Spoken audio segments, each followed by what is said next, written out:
Yeah, I guess I can get that. It's also a lot more southern than a lot of people expect, hence the kind of Welsh welcome. I learned to teach in Wales, and I had to learn Welsh when I was in Wales because in a primary school classroom in Wales you speak Welsh, you speak incidental Welsh. So yeah, croeso i Abertawe. Um, welcome to Swansea. Shemai. Hello. I'll try and drop in as much incidental Welsh as I can, although it has to filter through this kind of Danny Dyer Essex accent, unfortunately. Now we have got, as I say, Junk Jody coming in, who's going to be talking to us, and we have got Andy Heppenstall coming in the second half of the show, who's going to be talking to us. But of course, we want to hear from you guys as well. It is Teacher Talk Radio, after all. It is tune in and talk it out. So I want to hear your opinions as we go through. Don't be afraid to put a message in the chat. Don't be afraid to press that call-in button. Let us share your thoughts, share your ideas, because really that's what this live radio station is all about. You can join in. So I'm just going to have a little look through. Jody, are you there? I'm having a look. I think you are. If you press the call-in button, Jody, it should flash up on my screen, and I can welcome you in to the studio. Oh, look, there you are. I will click the invite, and you should, if you start talking, I should be able to hear you. So I've just pressed it there. Can you hear me, Jody? Hello. Hello. Yeah, you're coming through loud and clear. Welcome to Teacher Talk Radio. Hello. There's, I guess, a little bit of a weird connection because you're based in Basingstoke, aren't you? Yes, I am indeed. And I currently am at a school in Basingstoke during the week. Obviously, as I said, I'm in the wonderful Wales at the weekend, but I'm here at the moment. And actually, some of the kids from my school saw you at the weekend because you were doing some stuff in the city centre, didn't they? Yes, it was fantastic. I was running workshops for free for the council. These were free for the public, but commissioned by the council. And we made plants, flowers, be kind flowers, and the children were brilliant. Well, that's lovely to hear. I like to hear that our kids from our school are being brilliant, but it sounds like the whole of Basingstoke did themselves justice there as well. So we're going to talk a little bit, and I guess what would help the listeners is if you kind of set the scene and tell us a little bit about what you do. Yeah, well, I'm an artist performer, as you said, from Basingstoke. I make fun art using recycled materials. I have a YouTube channel called Junk Jody Recycled Art and Storytelling, which is full of free, cheap, fun, educational art videos. I also tell stories on children's well-being. I love stories that authors have written based on the well-being and mindfulness, which is something I'm very passionate about promoting. Cool. Well, I know as I say, we've used some of your videos and your inspiration a bit with some of the children in our school. Obviously, as you say, some of it was YouTube based there. Was that something that changed during lockdown? Was it something you started during lockdown? Was that the plan from the beginning? So the YouTube only started once lockdown happened. All my work got cancelled in the space of a couple of days, and I had a really busy diary, and I just wanted to keep creative, positive, and performing, and most importantly, I wanted to keep the public, the community, positive as well through the tough times. So I wanted to start free recycled art videos that were accessible to all. Yeah, as I say, like our kids have got involved with it, and it sounds like you've been in the city centre, and a lot of other people have got involved with it. Why you kind of touched on it a little bit there, but why the junk approach? Why not new resources? Why did you go for junk? Well, with junk, it's cheap and accessible, which is so important because it means anyone can make art.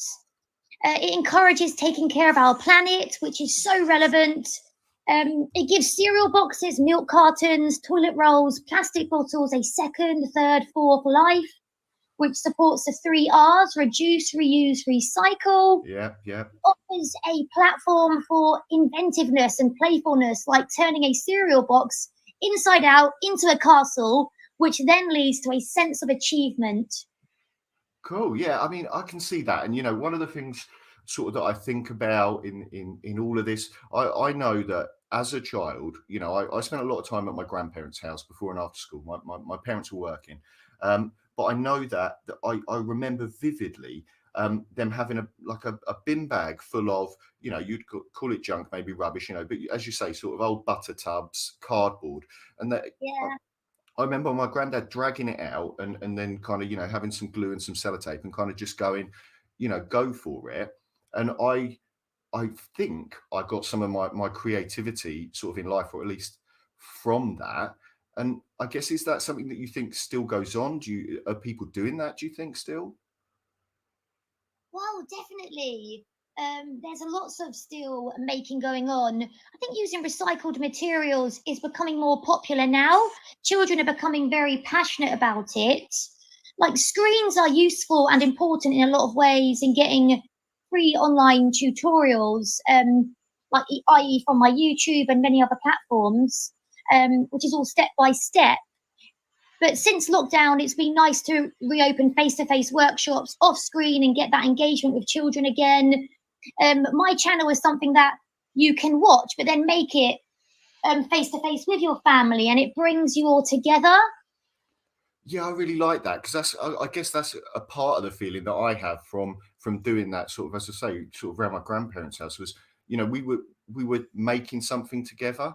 And I know on Teach Talk Radio on the Twitter feed on at TT Radio 2021, for anyone listening, if you want to follow it, there was a question that was put out about homework, and I explained some of our homework approach to it, which is kind of, a lot of it comes inspired from you, and the classes that you've done some work with actually we do see are making some amazingly creative things.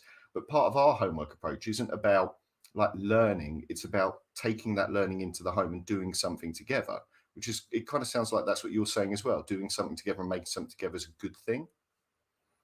Absolutely.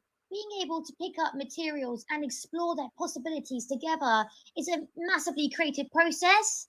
Nothing has to be perfect in my eyes. I believe sometimes we all try to be too much of a perfectionist, and actually, there's so much beauty in being imperfect. So it's about taking the materials that you've got in your house. You might not have everything I've mentioned in the video. However, that's okay. Use what you have and use your imagination to make something similar but in your own way, because we embrace uniqueness. Yeah, I love that. As I say, we've got Andy on later. We're going to be talking about DT, and when we do DT at school, often we do it from a very methodical point of view. Where it's planned, stages, steps. You do this right. We need to order that resource because we are doing this thing next, Yeah, and it's all, the right parts. But I guess what you're saying is part of the benefit of using junk is you have to work out how it fits, right? absolutely. Like as a movement, people want to make things and create things. My channel is something you can watch on TV and then do at home, like with your siblings, friends, your whole family. And it's about exploring it together. And there is just so much problem solving that comes of it, like turning a milk carton into an elephant or a robot or a rocket. There Yeah. are the ideas that will come to you in that moment, and then you can play with them as well. Because when I was a young child, I always loved playing with what I used to make. So, for instance, on my channel, I've got the castle, and I would, as a child, I would have used that with, say, my Barbies and my little like Sylvanian families or something. I would have moved them around in the castle. There's so much imaginative play to have with what you make as well. Yeah, definitely. Right, I'm just going to say hello to like our listeners, Jodie. Just bear with me a second, right? Like, so I can see lots of people coming in on the chat there, and I know there's people there. If you want to ask a question, jump on the call, click that button, and join in. If you want to ask a question, you can type it into that box as well. I'll read them out, and me and Jodie can discuss them. If you've got a kind of a point to make or something to say, because as I say, it's Teach Talk Radio. We tune in and we talk it out. So let us know. And obviously, at the moment, me and Jodie we're very Basingstoke centred, both of us in Basingstoke this evening. So maybe type in there, let us know where you're from. And don't forget, if you've missed this show or you want to listen back, you can listen to at ttradio.org to check us listen to some of the shows back. Harry was on just before us, and that was an amazing show. I listened in. So you can listen to Harry Waters, his first show. Noreen's on afterwards, and Christopher Vale's on the Late Late Show as well. Don't forget to follow us on Twitter at TT Radio 2021, and you can hashtag us in if you're having a conversation, joining that debate at hashtag TT Radio. So Jodie, we're talking about this creativity. You know, we're talking about them exploring and doing things, but that's not the entirety of sort of what you do, because in what you're doing, and you said you're a performer as well, there's a kind of oracy, a kind of drama, that storytelling you were just talking about through the playing. Does that enrich the process of the making? Absolutely. Going virtual was a lot different to face, and I needed to make my videos educational as well as fun. So that was really important to mix the two. And I was always very much inspired by like Blue Peter and Art Attack as a child. And I love presenting. So I used my skills of being a performer to show like my theatrical presenting, bubbly, energetic side, whilst also filming all the educational bits, making sure everything's accurate so that it's easy to follow. It needs to be as simple as possible. The whole engagement, I feel, does often come with your enthusiasm, your energy, and how you come across, and you have to really portray that when you are doing your videos. Yeah, certainly. And I can see that, you know, I feel it through the radio as we're talking now. I can feel it. And when we've watched your videos, you know, there is that energy and that kind of passion and enthusiasm that rubs off on the children. I guess for me, seeing that as well, and, you know, we promote oracy now in school a lot more, particularly at primary level. The talking develops the vocabulary, and doing the kind of things that we're describing here, you know, taking a milk bottle and turning it into a rocket ship, requires not just the storytelling element of language, but also the process level kind of verbs and instructional level things that the children get to develop. And I guess, how do you see those two things fitting together when you're doing it? Are you kind of in a very instructional level and then the story comes after, or are we making kind of the story as we create? So for me, it's every video I really do put my heart and soul in, and it's a real process. So I script everything, I research everything that I want to tell in this video. So for instance, when we did about space and the rocket, so the rocket was the main thing we were making, but they got to learn about the planet order, and Right, I tried to make that fun and upbeat, and it links together like the first man to walk on the moon and all this. And there's just like, also for instance, a lot of my inspiration, my ideas come from imagination and themes. So for instance, at the start of lockdown, a teacher sent me the 30-day art VT challenge, the sheet that was going around schools, and said, why don't you start your videos based around this, as this is something that would support homeschooling. And that really inspired me. So I took my favorite ones, and this is where I got the idea of a boat that floats in water, a rocket on a toilet roll, butterfly using your hands, a castle, and an upcycled sock puppet. And then I made them educational. So it always starts with like what I want to make, and then what can I teach the children that's educational on that making theme. I also did a project for Basingstoke's Virtual Festival, which was supported by the council, which was celebrating the history of Basingstoke and Dean. We made a Jane Austen sock puppet, a canal boat, Highclere Castle, a Thornycroft steam wagon, and all of this we used recycled materials.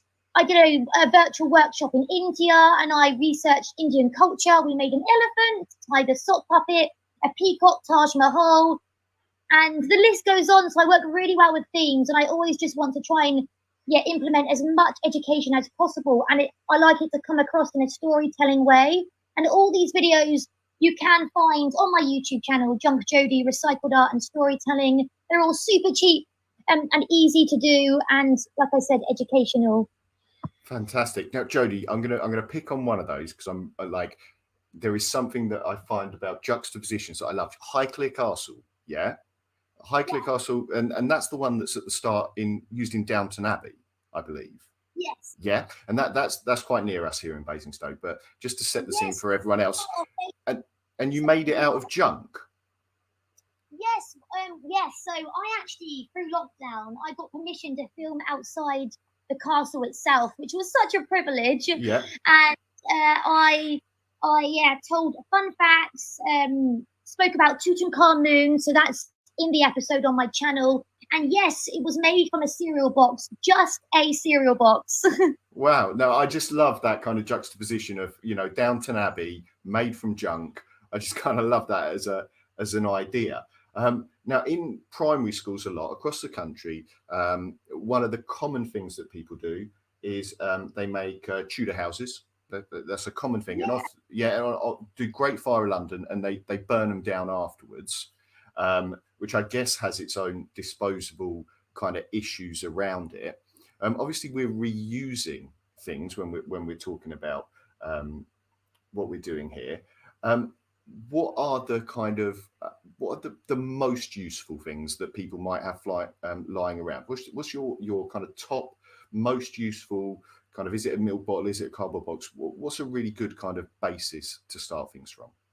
Okay, so to start things off, I would say get yourself a box. It can be a recycled box, an Amazon box, a nice big sized box, and decorate it. If you're a teacher, get your children in the class to decorate it, make it fun. And the best things I would say to collect are your plastic bottles, your milk bottles, your toilet rolls, and cereal boxes. They are key for me. They are what I use all the time, and they are brilliant and save me a fortune because card is very expensive. Yeah. And if you're getting all the children to collect stuff at home, they can bring it in, and that's also fun for them because it's like, what can they collect at home? And it also encourages them to keep recycling. Oh, I've got this, I'll take that into school. We'll turn that into something. The possibilities really are endless when it comes to junk. Yeah, I really like that idea because even today in school, and obviously I'm talking from a leadership point of view. I'm a deputy head, and we're trying to run a school. And even today, we were kind of sat having a meeting where we were discussing being able to afford resources for art. We want to run a rich curriculum, we want to run an engaging curriculum, but we kind of sat there, and when it comes down to the finances, we're saying, can we afford this curriculum? But if we're doing like you described, and we're saying, actually, do you know what? Bring in your milk bottle tops, bring in your cardboard boxes. We've got a store cupboard maybe where we store them all up, and that's going to help me out, right? Absolutely, it's like the children can get prepared. So, like whether it's on a Friday, they bring in their bag lots of different bits, and you're already prepping them. They're going to make something really fun. I think there comes such an excitement with that. I know I would have loved that at school. Like, oh, I know that today we're going to make something really cool. I'm bringing these bits in, and it gives everyone a chance to show off their skills in unique ways, which I think should be embraced. Yeah, I really like that. I guess that taking something and it turning into something else, I really like. I really like this idea that of course, the green element of it, the reduce, reuse, recycle. That is an amazing thing that we push with our children in our school all the time. But also, I like this freedom, this creativity, because as I say, and we'll be talking with Andy a little bit later. When I'm teaching DT, it feels, or it can feel sometimes, a little structured, a little like we are making IKEA furniture, for want of a better word. Does that make sense? Yeah, I know what you mean. Whereas what you're kind of promoting or suggesting is that actually the creative element in the making of making it fit together, of using it, actually the children benefit from that. Absolutely, it's such a journey and such a process. Because when you make something, yeah, one day it might eventually go in the bin, but if you can give it at least a second, third, or fourth life beforehand and use recycled materials, well, then you really are offering something. And also, I love the fact that anyone from any background can make art because use what you've got at home. And that's so important to me because not everyone has lots of money to buy expensive art equipment because it's not cheap. No. And for me, it's like a cereal box and a pencil. Just using those things a couple of primary colours in paint. You can mix to make more colours, and you can make so much. You can make your own, like, almost like a Barbie house, or like a Action Man house. You know, you think for the really little ones. It's just so much fun to have. There really is. And I when I first went to a scrap store, which is when I became Junk Jodie, I was running work after I finished drama school. I got approached by a theatre company called Proteus in Basingstoke to run workshops for local schools.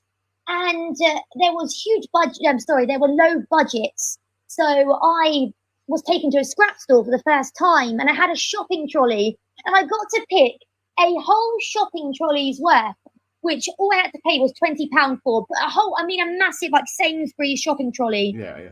And my imagination was absolutely bouncing off the walls. I felt like a kid in a candy shop, and from then onwards, that's when I became Junk Jodie, because I absolutely loved it. And then I knew this is how I wanted to carry on my workshop going forward. I wanted to use this recycled approach.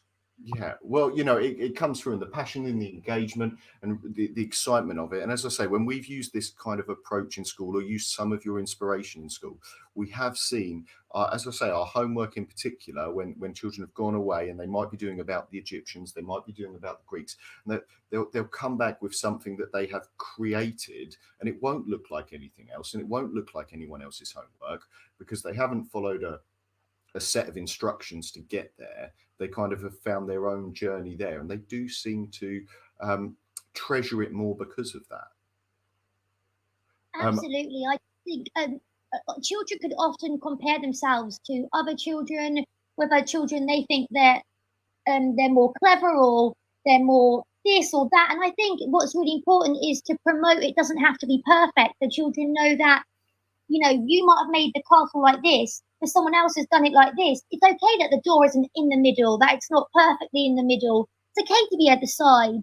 The windows can be a bit crooked. I just think all these things make it what it is. Don't forget, guys, if you're listening in, if you're listening live, you can type in a question. If you have a question for Jodie about the way she approaches what she's doing. If you have a question for me, I will read it out. Don't forget to let us know where you're listening from. Obviously, as I say, me and Jodie are both in Basingstoke this evening, but I am based in Swansea normally. Croeso a Abertawe, welcome to Swansea. So pop in there, let us know where you're listening from, and if you have a conversation, remember it is Teacher Talk Radio, and we are here to talk it out. Right, Jodie, I've got one more question for you, and then I am going to have to go to some adverts. But say I'm a teacher, I'm at school, I've heard this, I'm going to march into my head teacher's office tomorrow, bang, through the door, hey, maybe actually I'll probably knock quietly, and I'll say, excuse me, can I come in? But I kind of burst in there with your enthusiasm. What is my first step in doing something like this at my school?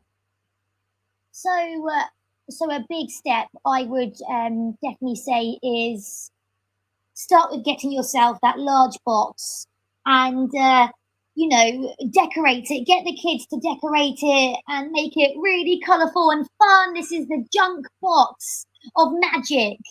And then start collecting what you have in the classroom. There might be things that you've already got. Might be things from lunch boxes you can wash and put in there. Make it a fun exercise, a fun game, collecting bits what you can, and then also seeing what you could make in the moment there and then. So just from a yogurt pot, what can you make? What can that become?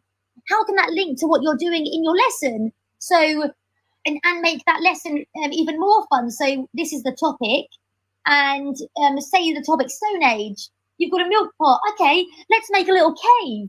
Something like that, just to bring a bit more imagination and engagement in that activity. I would also say that just be confident in your creativity. I do have my YouTube channel, Junk Jodie Recycled Art and Storytelling, where you can find loads of videos which will get you well on your way. They're all just to kickstart creativity, but they're just a guideline to help. Jodie, thank you so much. I've got my post-it notes here. I've written down junk books of magic. That's what I need to get on first thing in the morning. Get myself a junk box of magic so I can start doing this with the kids. Listen, thank you so much. Remember, if you have questions, guys, type them into the chat there or put them on Twitter. We'll answer them then. Jodie, I'm going to disconnect you. We are going to have to go to some adverts, but thank you so much. I'm smiling here. I can feel the enthusiasm through the radio. It's been great to talk to you. Thank you. I just want to finish it on creativity also helps remember. I do really think that as well. So it helps remember things. And thank you so much for having me, Nathan. You've been brilliant. Lovely. All right. I'll catch you later. I'm going to disconnect you now. Bye. Bye. Okay. Right, guys. Remember, don't forget, if you want to have join the conversation, you can text in, you can call in, let us know. But for now, we're going to pop to a couple of adverts.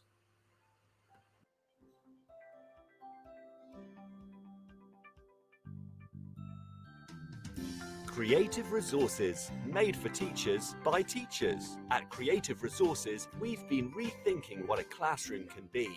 We've created a huge range of more than 2,500 original and exciting resources that span across more than 15 different subject areas. Whether you're looking for primary or secondary level resources, careers options, PSHE, arts, or humanities, Creative Resources have the resources for you.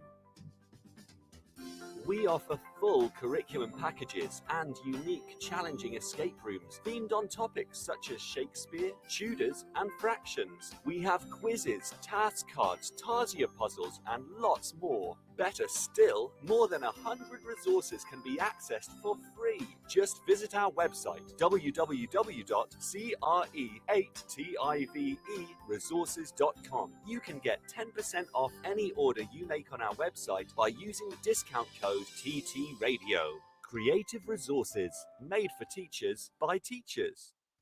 Every teacher loves stationery, right?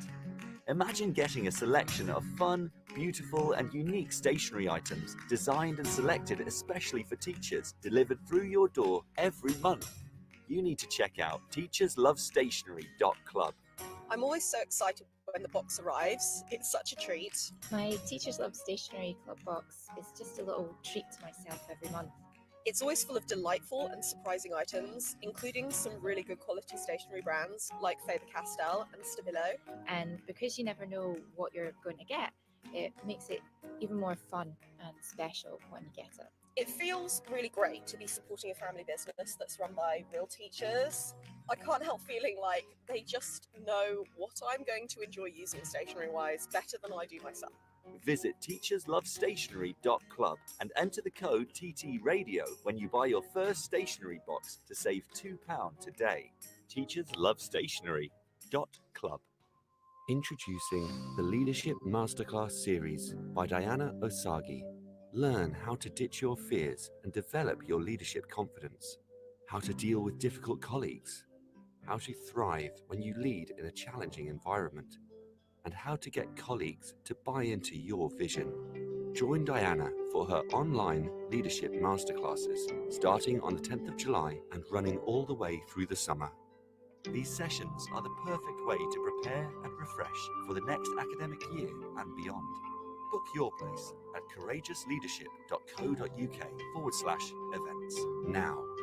The first 50 leaders to sign up get an additional free mini coaching session with Diana herself. Don't miss this. Courageous Leadership Masterclasses at courageousleadership.co.uk/events. And Croeso Abertawe, welcome to Swansea. You're listening to Nathan Ginn on Teacher Talk Radio. This is the Wednesday Twilight Show, Shemai. Yep, a little bit of Welsh there. In Swansea, in Wales, big promotion of the Welsh language. It's so important. So let me know where you're listening from by typing it into the chat box there.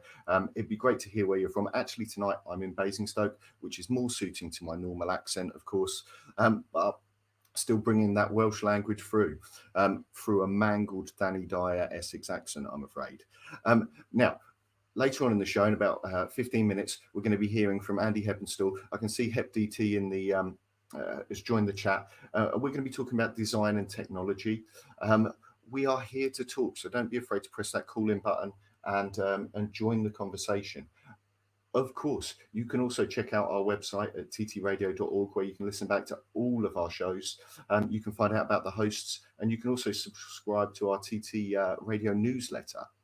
You can follow us on Twitter and on Facebook. This week on Twitter, or last week on Twitter, I think it was actually, we reached 5,000 followers. It's above that now. So join there and you'll be able to see when the shows are going out live and join the conversation as well. Obviously, don't forget, if you are listening live, you can text in, call in, tune in, talk it out. If you agree, if you disagree, join the conversation. As I say, before me tonight, we had Harry Waters. Amazing first show, loved it, listened in. He has, he put out there, ironing is evil. And that is it. Tomorrow, I'm going into work in a creased shirt and I'm blaming him. I'm saying, right, Harry told me to do it. In fact, visit him on Twitter, because you will see his shirts. They are something to behold. He is the king of shirts, possibly the coolest dude you'll see. Obviously, after me tonight, we've got Noreen on the Late Show and Christopher on the Late Show as well. So you can tune in and listen to those. Now, we're going to go to the news. And some interesting stuff been happening today. So off we go.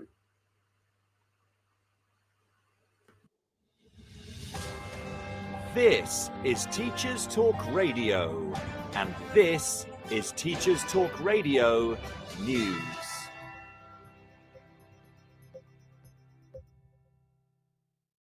This is your latest Teacher Talk Radio news with Gail Glenn.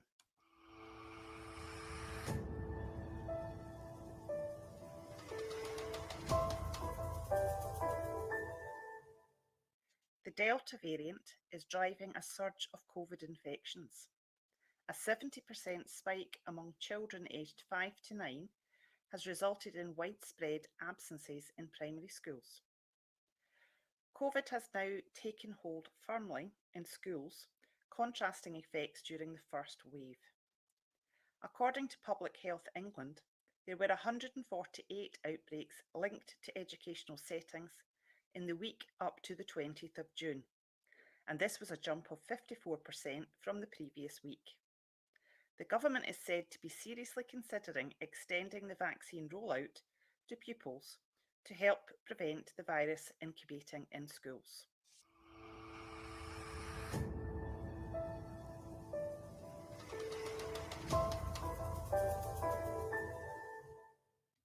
Aberdeen Standard Investments has teamed up with Winning Scotland and Making Maths Count to provide a fun way for children to boost their numerical skills as part of the 2021 Scottish Open. The initiative aims to help encourage greater enthusiasm for maths amongst children, parents and carers, and the wider public. Sponsors have sent education packs containing maths challenges and tasks relating to golf and the Scottish Open to primary schools across Scotland. The resources are also available to download online. As part of the project, pupils are being encouraged to enter a competition which will be judged by mathematician Dr. Hannah Fry. Dr. Fry, an ambassador of the project, said, "All children should be able to approach maths with confidence, and it's important to transform the mindset that influences our perceptions of who can and can't be good at maths. You may not think it, but golf is full of physics and maths, so it's great to see Aberdeen Standard Investments and Winning Scotland use that to help young people understand that maths is a creative and engaging subject with many transferable skills." The Scottish Open is held from the 8th until the 11th of July.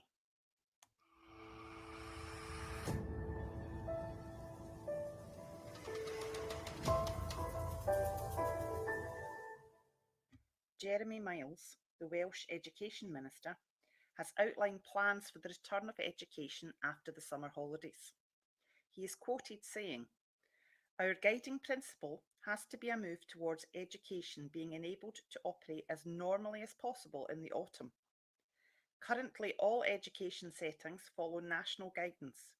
However, as we move through the pandemic, there will be a need to move to a more localised approach rather than a blanket approach.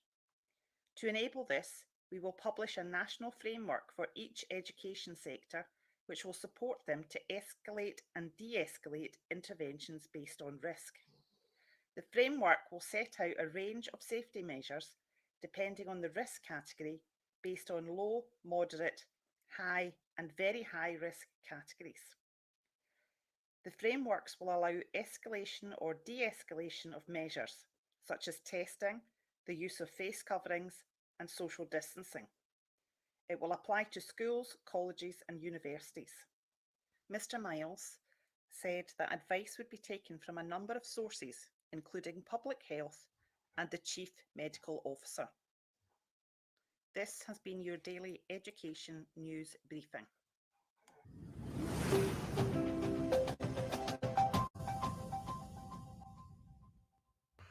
And Croeso, welcome back. Shemai.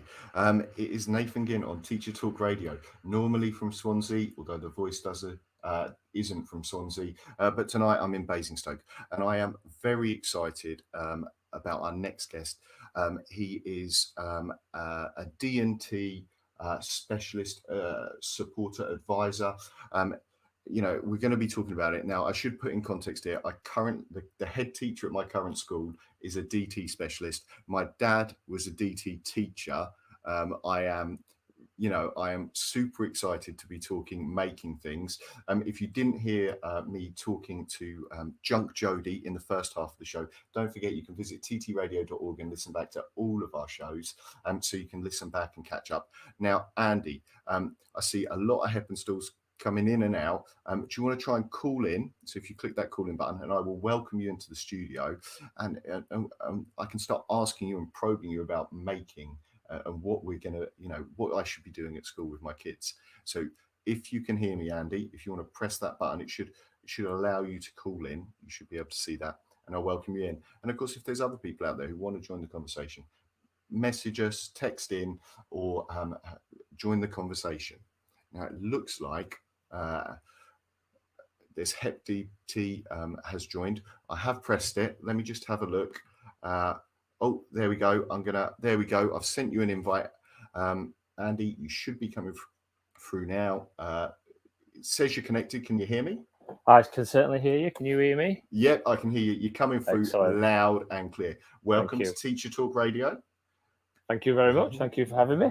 No, of course. Did you hear any of Junk Jody talking at the start? I caught the back end of it, so yes. Because there's a little bits that I want to kind of press you about, we were talking a little bit. She's very much been talking about creativity in making.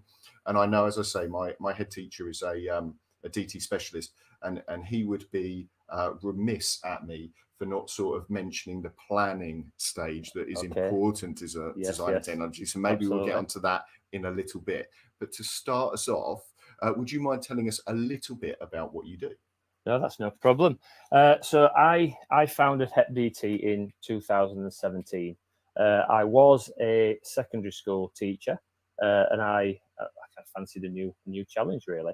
After what I'd probably call a successful 14-year career as a DT teacher in secondary, and for a good half of that, the latter half, a head of department for art and design and technology. I suppose the inspiration behind launching Hep DT was my desire, really, to support and improve the quality of DT in the primary setting. As a secondary teacher, obviously, it happens a lot and is part of a regular curriculum. And I never felt like it was in primary, so I wanted to turn my hand to primary and to try and get more happening in the primary sector. My wife joined in 2019. Mm-hmm. And over the last few years, it's grown, we've diversified, and we now offer a range of services to primary schools linked to design technology and STEM. These range from schools booking us to deliver workshops in primary schools, schools booking us to deliver professional development for staff and training, schools booking and organising us to prepare materials for their schools and for projects in their schools. More recently, we've started working with a few local universities. We're based in Yorkshire. Yeah. And we do a number of coaching programs for primary school teachers. which has been great to be involved in. And we also have a studio in West Yorkshire where we offer DT, creative holiday clubs, wraparound care, and creative adult classes as well, that we have freelance artists that deliver those for us. Okay, well, a lot of stuff that's going on then, and we'll pick that apart as we go through, because there's some really interesting bits that I kind of want to dig into. Yeah. I guess my first kind of real question about that is, you say the secondary background. I said my dad was a DT teacher. He was middle school. I Yes. myself flipped between the two. So, I have, the facilities for design and technology at secondary and middle school are slightly different. My head teacher, as I say, he was a DT. He was secondary as well. Yes. And when I see primary, I think I'd agree with you, and maybe some of our listeners might want to text in or join the call to disagree with me or agree with me. There is a weakness, possibly, I would say, in primary DT, and there's something that's stopping us from doing it well, I guess, Yeah. more than having a pillar drill in the corner of a room. What do you think the barriers are to good DT in primary schools? I think you've touched on a few there. I think historically, perhaps the relentless focus on core subjects under the previous Ofsted framework, I think that led to a decline in curriculum time for foundation subjects, and DT being one of those. That leading on to the de-skilling of staff, perhaps.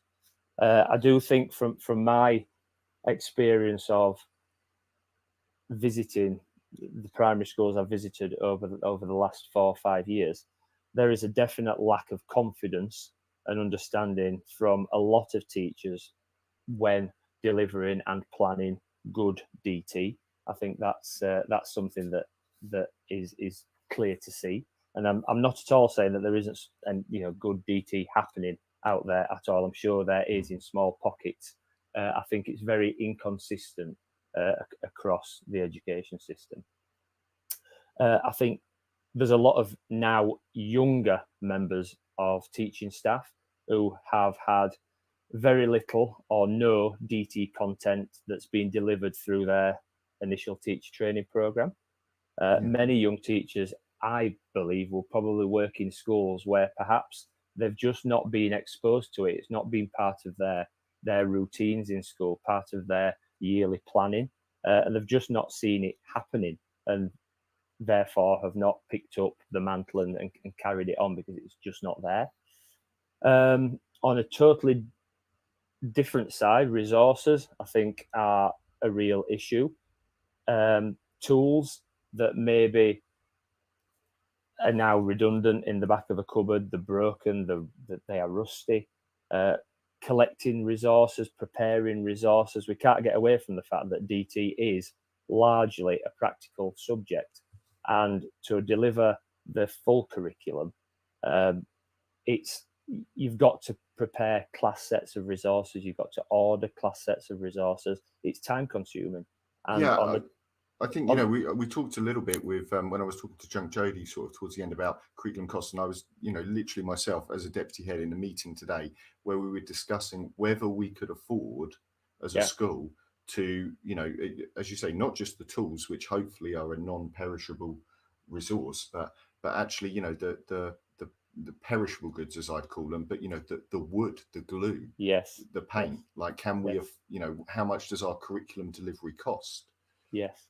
And so certainly, we see that as a barrier. One of the other things you mentioned there was sort of about maybe younger staff in particular not having experience of it. And one of the things I guess I wanted to ask about was younger people maybe not having an experience. I know, as I say, my dad was a DT teacher. My granddad was a gas fitter. I was around tools growing up. In fact, I think I was taken to hospital because I swallowed a screw at one point because I was around tools that much. Obviously, that is not good DT, everyone. Please do not count everything in and out. Is there, I speak to younger staff and they maybe haven't had an experience of tools, or what tools they have had an experience of has been putting together IKEA furniture. Yeah. Do you think there's something that's changed in the world or in the demographic of teachers? I think so, and I think it's perhaps a double-edged sword, really. In the one hand, you've got so much variation nowadays in children's home lives and what they are exposed to. The job market over the last few decades has broadened, hasn't it? The amount of different variations of jobs of parents is so much different, and it's not perhaps as traditional as it used to be. So I think that is an issue. I also think that the increase in modern technology has led to perhaps other pastimes invariably the screen time issue. But having said all that, as educators, surely it's our job to understand that that's happening and to fill those gaps. Yeah, certainly. I mean, as I say, we touched on at the start there about the process of design and technology. It's not just, making in that sense, but also, yeah, I agree. I mean, I've got 2 young kids, and actually right now I'd be really happy if I had a carpenter and a gas fitter. Actually for me, some of those trades are, are actually well paid and in demand. And so, for mine, certainly I'm looking at going, please, don't be a teacher, be a carpenter. You'll make me more money. I'll be able to go into a retirement home.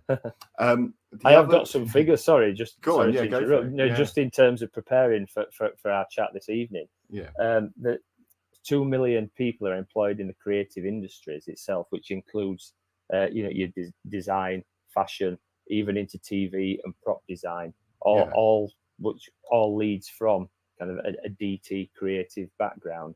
And just on what you've mentioned about trade employment, another approximately 2 million people in the UK are also employed in a trade capacity. So these jobs are out there, and I don't think that we're preparing the young children well enough for those jobs. No, I would agree. I guess I am a very big fan of a broad and balanced curriculum, and that has been drilled into me that every child should find a element of the curriculum that they shine in and that they want to take further. And I guess, when I was talking to Junk Jody at the start, I hear a lot, or when people are talking, and some of it is particularly directed at boys, and some of it is particularly directed at naughty boys, for want of a better word. But they say, they need to be doing something with their hand. They're not gonna, they're not going to be an author. They need to be doing something with their hand. They need to be active. I guess around that, certainly when, as a deputy, I'm always around, but also as one of the few men in the school, I get asked to fix things a lot, and they see DT as my kind of thing. You said you work with your wife, but do you think that there is a gender biased attitude? A lot of primary school teachers are female. Are we facing a gender bias there as well? I think to a certain extent, yes. I do feel that perhaps a lot of teachers, adults just generally in life, place themselves in a stereotype category, if you like. Because I think as adults, we're scared of taking risks, we're scared of failing. As a natural trait, we revert back to our kind of default practice and behaviour. And I think if it's not routinely done, it's not routinely there. If extra effort needs to be put in to deliver that DT curriculum with all the other expectations of the primary school teacher and daily life, then I think it's a big barrier to get over, if you like. I guess so. Maybe there is a fear there. Maybe that's the part of it, of stepping out of your comfort zone for teachers. I'm conscious. Obviously, we've got listeners from all over the world, and we've fallen into that teachery habit of using kind of teacher slang and just saying DT. Obviously, on your Twitter feed, at HepDT, there are pictures of the kind of things we're talking about. So, do you mind running us through, the outcomes, I guess I'd call them, of what good DT makes before we talk about the process of how we get there. So what sort of things are you helping people, children in primary school or teachers in primary school, help children make? What's the outcomes? Yep, certainly. So obviously there are different disciplines within design technology. So it would cover food technology. So food preparation, that's absolutely fine. That is not something that we focus on, because I think schools feel more confident in delivering that themselves, just as adults being able to cook. They already have that basic knowledge there. So what HepDT focuses on is perhaps what you'd call the resistant materials, the woodwork, the building something out of resistant materials, wood, metal, and plastic. So I've been personally in a school in Bradford today, helping the staff there. They've planned over the last few weeks, and they've done all the groundwork and the design work and the prototype work. And today was a make day, so we made a nightlight. So that involved the cutting, measuring of timbers. We drilled holes in the timbers to assemble it together to make the structure. They engraved onto acrylic using some traditional scribing techniques, and then assembled all of it together with LEDs soldered onto a USB cable to make a nightlight. So it's products like that I suppose we specialize in helping primary schools achieve, if you like. There are obviously lots and lots and lots of examples. If, like you say, if you look at HepDT, there's lots and lots. We're really proud of our Twitter and the fact that it's a real timeline of the events and our experiences in primary school. But we cover all sorts in terms of helping primary schools complete mechanical projects.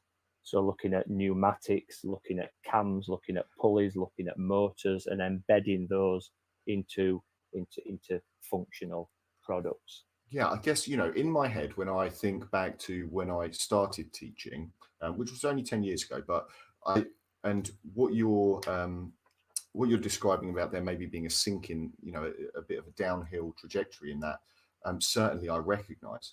I do remember primary DT when I first started. Maybe there were units of work or a scheme that we followed, but I remember the cams being a classic, sort of, and, turning that, the handle and the little people sort of bobbing up and down. I remember that being classic, and I remember the pneumatic things. And I've seen you guys have got some frogs that kind of do that pneumatic thing, and I remember that. But the bit you were describing there about today, about the soldering, the etching, that sounds to me what maybe people would see as secondary DT. And is it an element that we're pushing secondary DT down the school, or that our kids are able to, or is it something we should have always been doing down there, do you think, or we're able to do more easily now? Good question. And I think I agree with both elements of what you've said there, in the sense that I do use a lot of my experiences from secondary school, and the projects that I and my wife as well, regularly deliver in primary schools would easily fit within a Key Stage 3 curriculum. So I would agree. I would agree with that. However, when you actually look at the primary, the Key Stage 1 and the Key Stage 2 design curriculum, they actually fit perfectly within those curriculums. And there's nothing on there so I agree with what you're saying, that perhaps there is an element of bringing down, and that is essentially what I suppose we have done, is create projects based on our knowledge of secondary and make them work in primary schools. However, the skills that it hits and the curriculum that it hits is the primary curriculum, with the mechanisms, electrical circuits, cutting, shaping, joining, and it's exposing the children to those skills and those processes. Yeah. And I don't, as I say, I don't mean that in a bad No, way. not I at guess all. like almost like a raising expectations of what you can make. Yes. You know what's capable. You know, so moving it, you know, actually with some more thought and skills and CPD into DT, actually we can get younger children than possibly we'd expected before to be making more impressive things, I guess, is Yes. my kind of thoughts around that, because I certainly would love to see the children in our school taking home things like, you know, as I say, like I've seen on your Twitter, because, you know, making something that doesn't, you know, that is, I don't know, making something that's quality feels better, I guess I'm saying.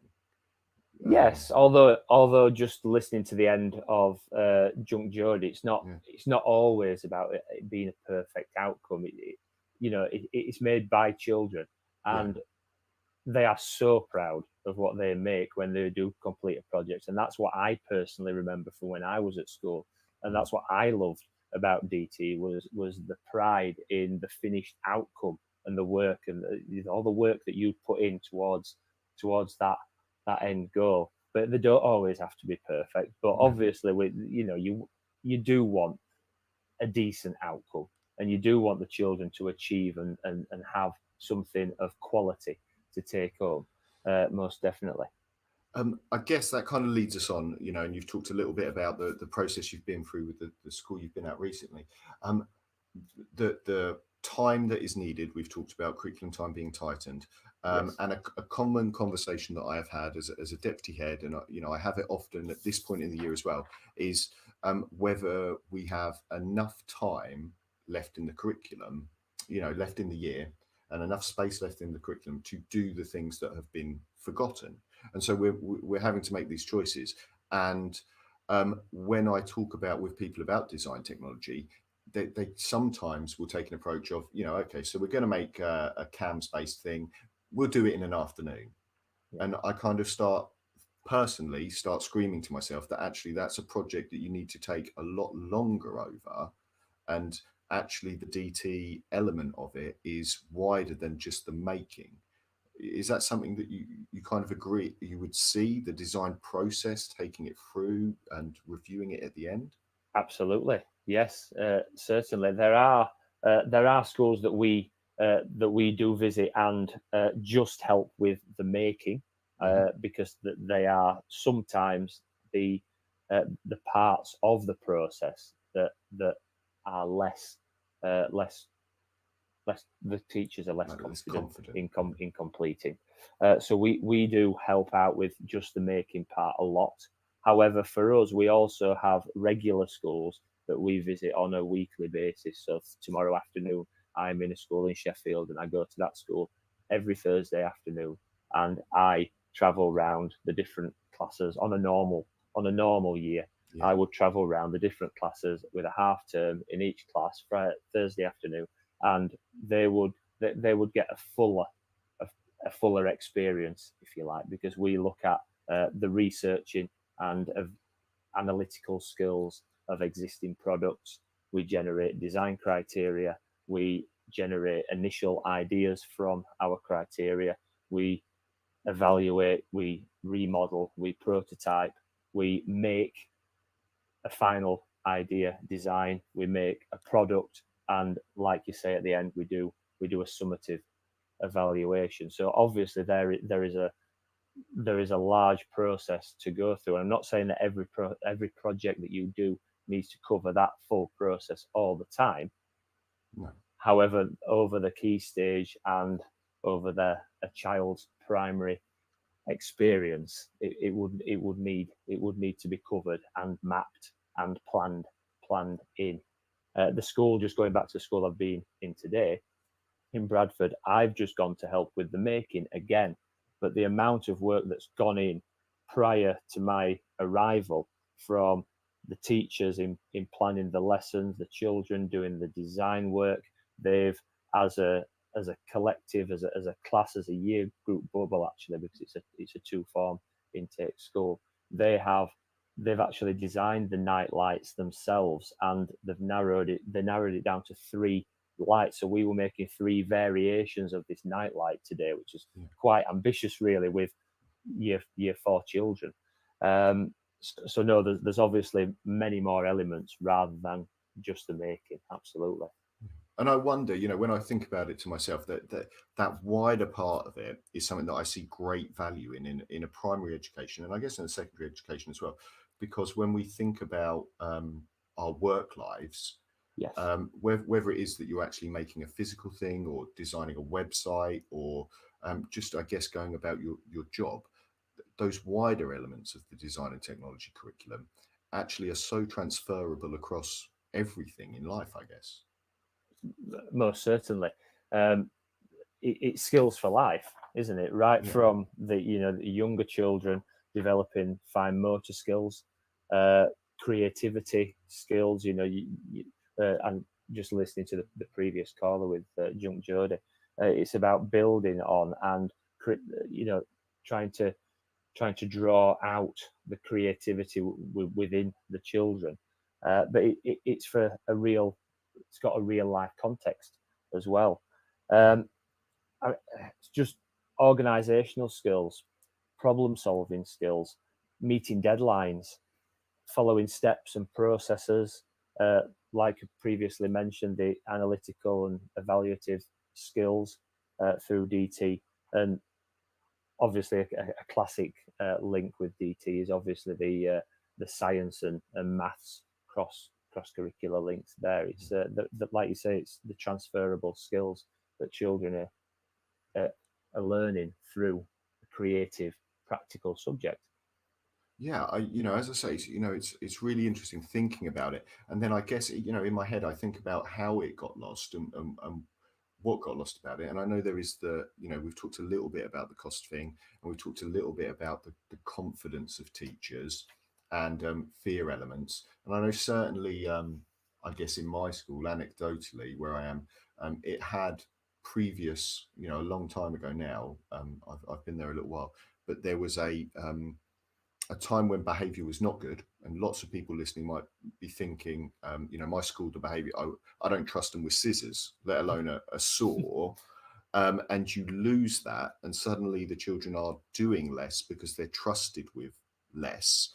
And so you might have parents and teachers who are worried about, in inverted commas, I guess, health and safety. And I'm doing bunny ears when I say that, because often it's misguided, health and safety.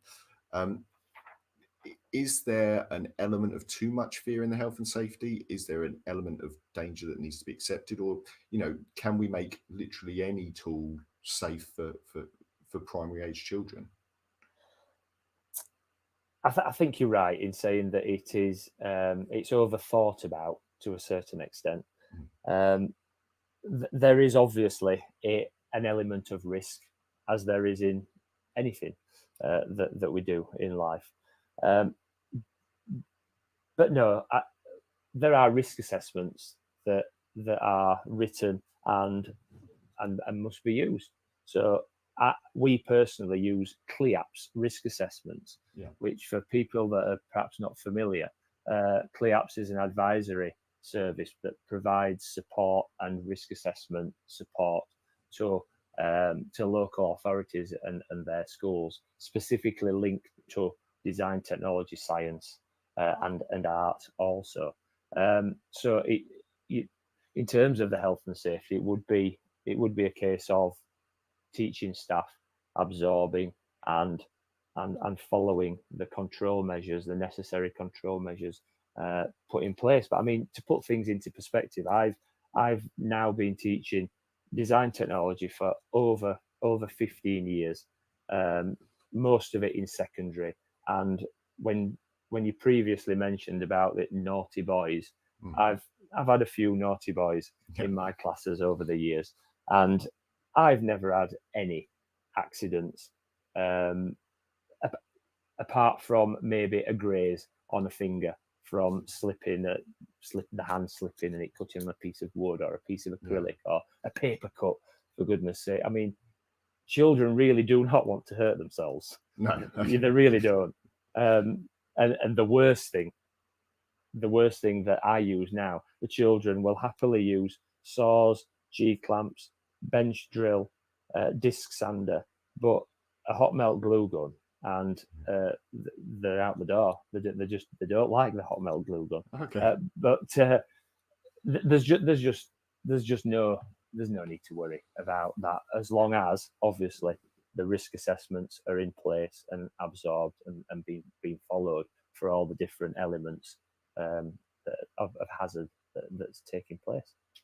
You know, and I guess, yeah, that applies to me. I mean, I was an outdoor ed instructor, and we used to, one of the jokes we used to make was about kayaking, and we always used to say, well, you know, we can make it safer by them not having the paddle because they won't hit each other, and then we can make it even safer by not letting them on the water.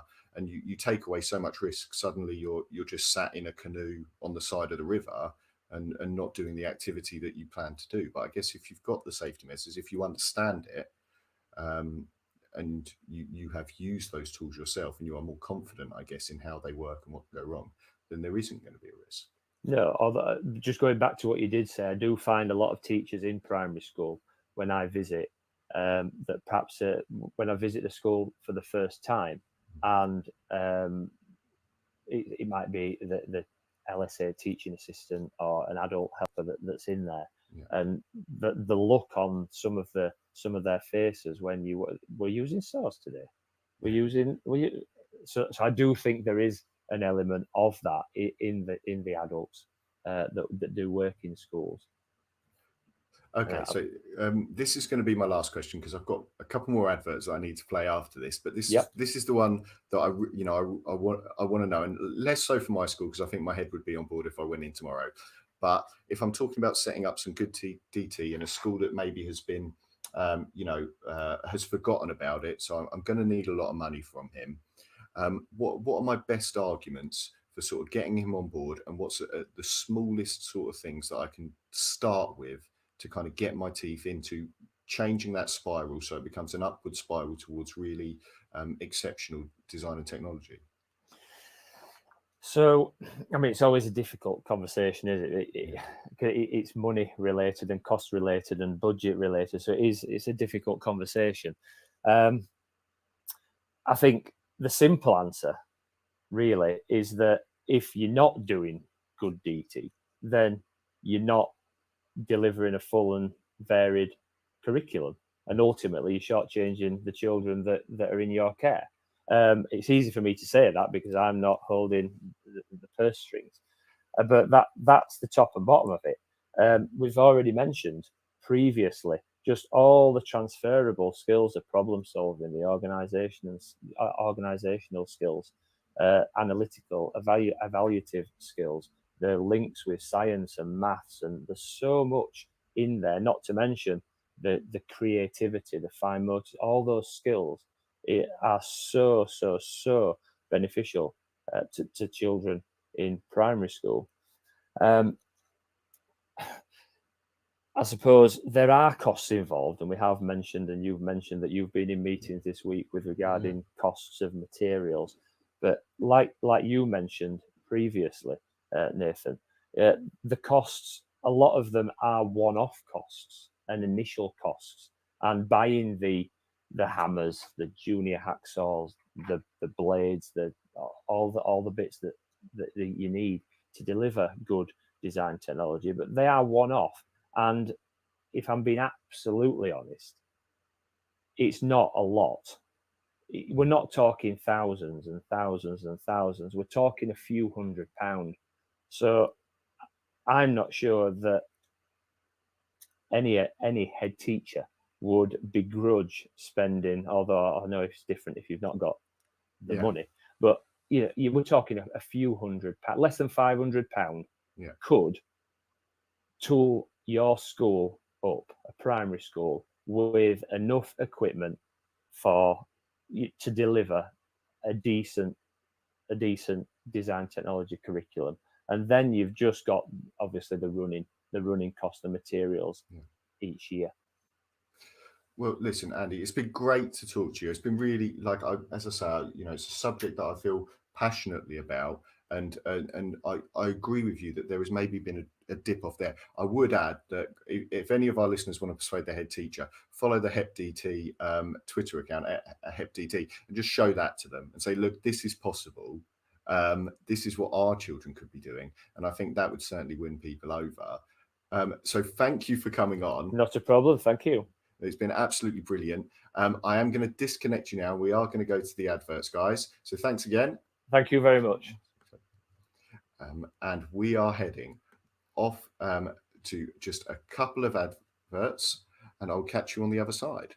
Every teacher loves stationery, right? Imagine getting a selection of fun, beautiful, and unique stationery items designed and selected especially for teachers, delivered through your door every month. You need to check out teacherslovestationery.club. I'm always so excited when the box arrives. It's such a treat. My Teachers Love Stationery Club box is just a little treat to myself every month. It's always full of delightful and surprising items, including some really good quality stationery brands like Faber-Castell and Stabilo. And because you never know what you're going to get, it makes it even more fun and special when you get it. It feels really great to be supporting a family business that's run by real teachers. I can't help feeling like they just know what I'm going to enjoy using stationery-wise better than I do myself. Visit teacherslovestationery.club and enter the code TTRadio when you buy your first stationery box to save £2 today. teacherslovestationery.club. And Croeso I Abertawe, welcome to Swansea. Welcome back. It is the Twilight Show on Teacher Talk Radio on a Wednesday with Nathan Ginn. I am not in Swansea tonight.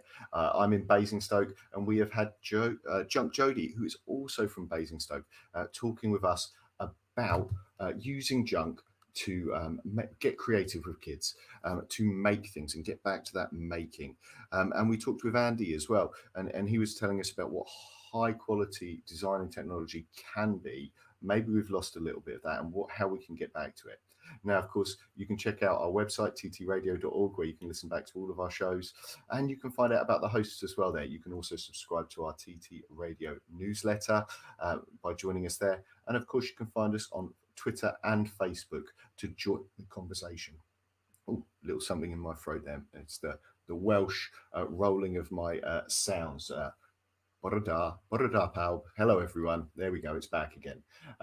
Sorry, the Welsh comes through a slightly Essex accent. So there we go. Now, if you want to text in and join the conversation, or if you want to call in, and I will welcome you into the studio and we can have a little chat. If you agree, if you disagree, but we'd love to hear your thoughts here. Tune in and talk it out at Teacher Talk Radio.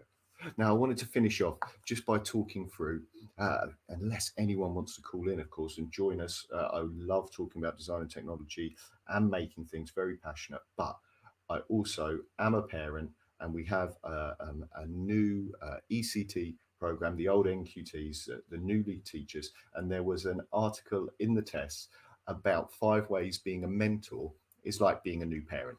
So I wanted to share some of those thoughts with you and just see what you guys think. It's by Sana Maskata, and I'll remind you of that at the end because it is obviously someone else's article here. But they're talking about, just like parenting, new mentors should trust that they will be better at the job, get better at the job as they go. But they break it down into a few different things. So the first one in this analogy is realization. And so, yeah, I've been a mentor at times, and as I say, I am a parent of 2 young children, and they say that there's a moment on becoming a mentor when you suddenly realize that you're responsible for the development of your newborn teacher, as it was. And yeah, I guess there may be some people in the chat there. Maybe you want to message in. Maybe you're going to be an ECT mentor from next year. Maybe you've done it a lot. But I guess that feeling of when you suddenly become responsible for someone, maybe that is like parenting. I know certainly when I look at my children, I realize actually, yeah, the ultimate responsibility falls there. So that's number one, realization that you are responsible for this person. I wonder how you feel about that. Obviously, guys, remember you can call in, text in, let us know. But I certainly feel, yeah, definitely that one, tick that off. Yep, there is a moment of realization. I will say that when you realize suddenly you're the one in charge. Yep, mentoring is like parenting on that one. Um, they go on to say, don't worry, these feelings are natural. Yep, you know, as I say, I did feel it. I got over it as I did as a mentor and as I did as a parent. So it goes on to number 2, and I know a lot of people have talked about this online, and it's something that I've felt at times as well, I guess, imposter syndrome. So yeah, so we're mentoring now. We've got imposter syndrome. Suddenly you've been asked, you're going to train this teacher. Yeah, I can see that, and yeah, I can see that as a parent as well. I'm the responsible one. They've arrived. The trainee arrives. Suddenly they're looking to you like you're the fountain of all knowledge. Yeah, imposter syndrome. Okay, that's a big tick from me. Let me know what you think. Do you agree? Imposter syndrome is something that we see both as parents and as new mentors of teachers. Yeah, certainly. Okay, imposter syndrome. It's a big tick from me as well on that one.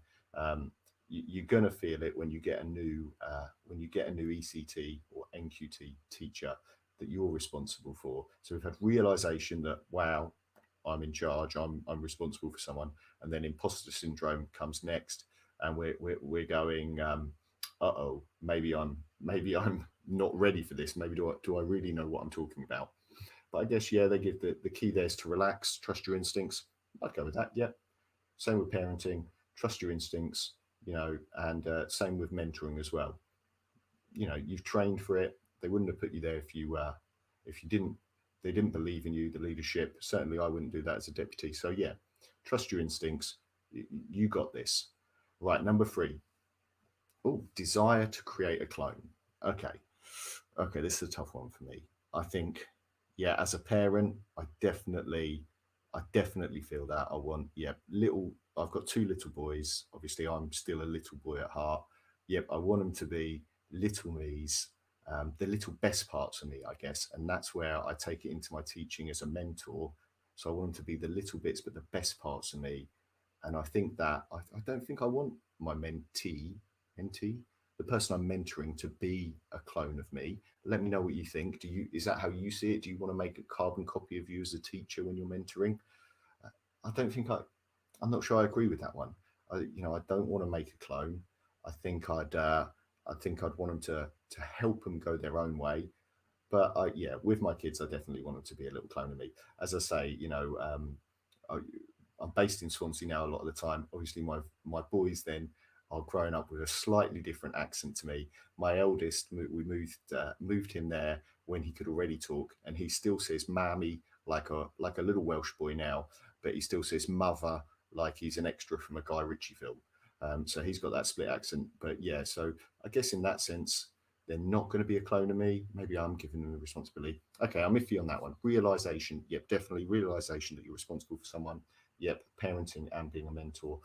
And imposter syndrome, definitely agree with that. Desire to create a clone, not so sure. Not so sure I agree with that, but maybe that's where I am in my career, that I've moved on since then. Trying to think back. Okay, number 4, trust. Okay, you eventually realize that being a mentor means you have to allow someone else to take control. Okay, trust. If you're a control freak, letting go is hard. Okay, I don't feel that one. How do you guys, if you're listening in, let me know. Do you find it hard to let someone else take over? Let them make mistakes?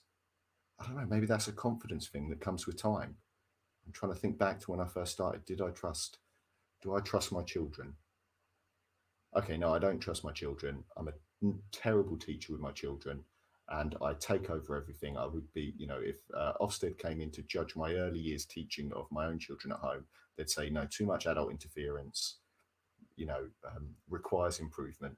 Adults taking over requires improvement. Do I do that with my mentees? Do I do that with people I mentor? I don't think I do.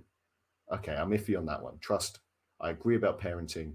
I'm iffy personally about teaching. Maybe you do struggle to let go. Let me know. Join the conversation. Let's have a look at the 5th one here, the last one. Revealing the truth. So this is about do as I say, not as I do. Can you sell that? Do you believe that? Do you have to justify yourself? When I look at my kids and I'm saying, don't eat chocolate after 8 o'clock at night, and I'm eating chocolate at 10 o'clock at night, Yeah, okay. So I do that with my kids, definitely. Do I admit it to them? No. What about the people I'm mentoring? Make sure all your planning's done by Monday morning. Yes, I would give it as good advice, I guess. Would I uh, would I lie or deceive them to say that I did do it? No, I don't think. No, okay, I'm completely against that one. Phone in and let me know.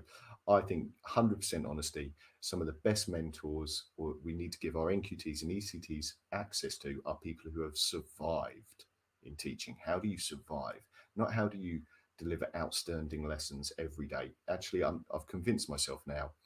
Yeah, if you disagree with me, let me know. But I've convinced myself that I think it should be, you should be warts and all. Admit your faults to the people you're mentoring as a teacher. Let them see the bits that you wouldn't go. And I think that takes me back to the bit that you want them to be better than you are as a teacher. Um, if you disagree, if you think we should be kind of, putting out there a persona of perfection, maybe let me, join the conversation. Let me know. But I think we should. Definitely be showing warts and all and showing teachers, young teachers, how to survive, because otherwise, we struggle. So let's run through them again. Realization, yeah, parenting and in mentoring, I think there's a moment where suddenly you panic and you think, oh my God, this, this is it. I'm responsible. Um, I could do a good job or a bad job and it's all on me. So, yep, I think I agree. Realization, imposter syndrome, 100%. I don't know any teacher who doesn't get imposter syndrome sometimes. Certainly, I've had that at times. Do I really know enough of what I'm talking about to tell someone else? And with parenting as well, they look up to you like you're, certainly I know my boys, sometimes they look up to me and they think that I'm a superhero. And sometimes I guess I don't feel like that on the inside. So imposter syndrome, definitely teaching and in parenting. So when you're mentoring, desire to create clone. No, sorry, I disagree. I don't feel that at all. Or I do with my children, actually. Tell a lie. Yes to parenting, no to teaching. I think you've got to be who you are in this world. You've got to find your own way to do the things, take from every teacher and put it together to make your own beautiful jigsaw. So, desire to create a clone. I do not feel that. Trust. Parenting, trust is an issue for me. Mentoring, not at all. I want them to try. At the end of the day, I think, education is something that happens over time. And the idea that one lesson going wrong is a fatality, nah, I don't buy it. Maybe let me know if you think differently. But for me, no, trust has never been an issue. Let them try it. Let it go wrong. Let them learn from their mistakes. That's how I roll. So trust. Parenting, yes, an issue. Mentoring, never felt it. Sorry. Revealing the truth. Okay. Parenting, no. My children think that I do not swear. Complete lie. No, not revealing the truth to them. I want them to see me as perfect. Mentoring, nah, warts and all. They see all my mistakes because otherwise I guess that's where the imposter syndrome comes from, right? If you're not seeing people making mistakes or living it real, you're setting a high bar, and maybe that's why we're getting teacher burnout. Maybe everyone's on Instagram and Twitter sharing all their wonderful things and no one's sharing all their bad lessons. Instagram for bad lessons. There we go. Let me write that down on a post-it note. I'm sure that will set us off. So again, that was Son and Master on writing in the tests and how 5 ways being like a mentor is being like a new parent. And yeah, I agree with 3 of them. Well worth a read. Get yourself on there, have a look through, see if you agree. Maybe you disagree. Of course, there's still time to call in. We've got about 4 minutes left of the show. I just wanted to whiz over, let you know what we've been talking about tonight. Obviously, first up, we had Junk Jody, and she was explaining to me, so enthusiastic. If you didn't hear it, listen back. She's so enthusiastic and passionate about children making things out of anything they can find around the home. And I love that idea, particularly, I don't know why, it tickles me, that Downton Abbey made out of old junk. I love a juxtaposition, and that just makes me laugh. So yeah, and she was so passionate about the things that brings, the creativity that engenders in children. So we were talking to her first, and then we were talking to Andy from HepDT about how we make really quality design and technology in schools. And we were talking about maybe it has disappeared a little bit, maybe our confidence has gone, maybe there are people who've never seen it. So again, if you haven't listened to it, listen back. Remember, you can check out our website at ttradio.org, where you can listen back to all of our shows. You can find out about the hosts, and you can subscribe to our TT Radio newsletter.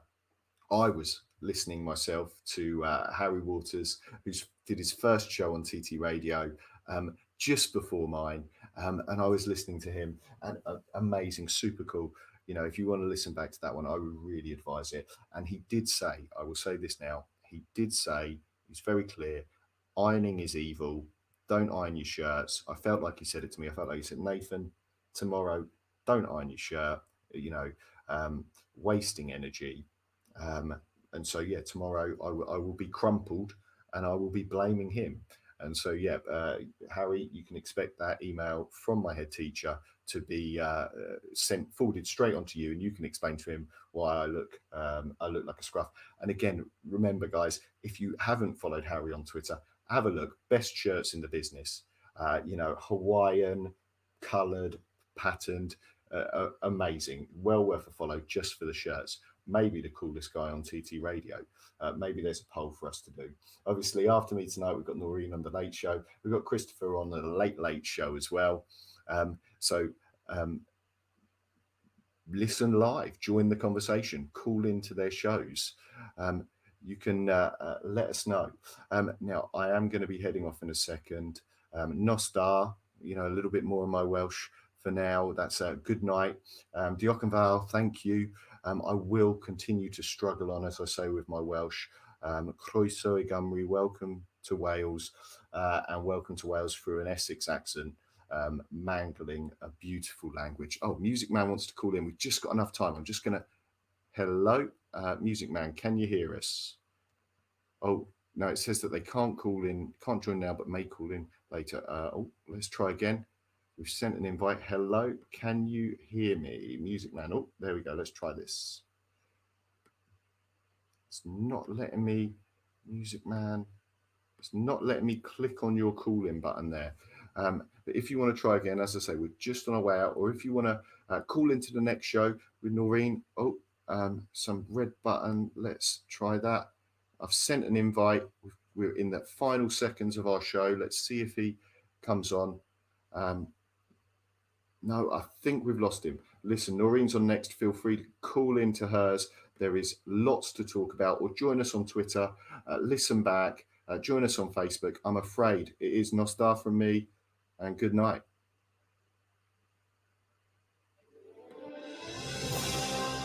You've been listening to Teachers Talk Radio. Tune in live and listen back at ttradio.org.